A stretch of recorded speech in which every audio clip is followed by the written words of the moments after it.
بات کریں گے آرٹیفیشل انٹیلیجنس کے حوالے سے۔ دنیا میں تیز رفتار ترقی نے اب ریاستوں کو بھی خبردار کر دیا ہے۔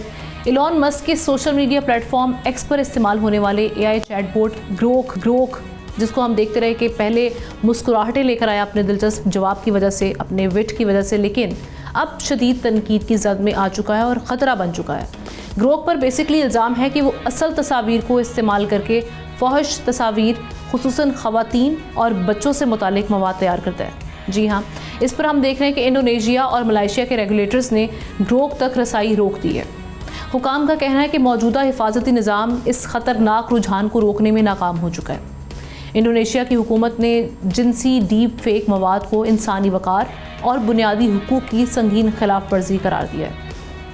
ملائیشیا کا کہنا ہے کہ گروک کا بار بار غلط استعمال فحش اور بغیر اجازت تصاویر بنانے کے لیے کیا گیا۔ حکام کے مطابق ایسی جعلی تصاویر متاثرہ افراد کی ذہنی صحت، سماجی زندگی اور ساکھ کو شدید نقصان پہنچا سکتی ہے۔ اگرچہ گروک نے امیج فیچرز کو محدود کیا، مگر کرٹکس کے مطابق مسئلہ جوں کا تو موجود ہے۔ یہ پابندیاں ناظرین ایسے وقت میں لگی ہیں جب یورپ، برطانیہ، بھارت اور فرانس بھی گروک کی جانچ کر رہے ہیں۔ لیکن سوال یہ ہے کہ کیا اے آئی کی رفتار پر قابو آئے گا یا ٹیکنالوجی انسان کی حدود طے کرنے لگے گی؟ اس خبر کے حوالے سے کامنٹ سیکشن میں جا کے آپ اپنی رائے کا اظہار کر سکتے ہیں۔ سبسکرائب کریں اور بیل دبائیں تاکہ کوئی خبر رہ نہ جائے۔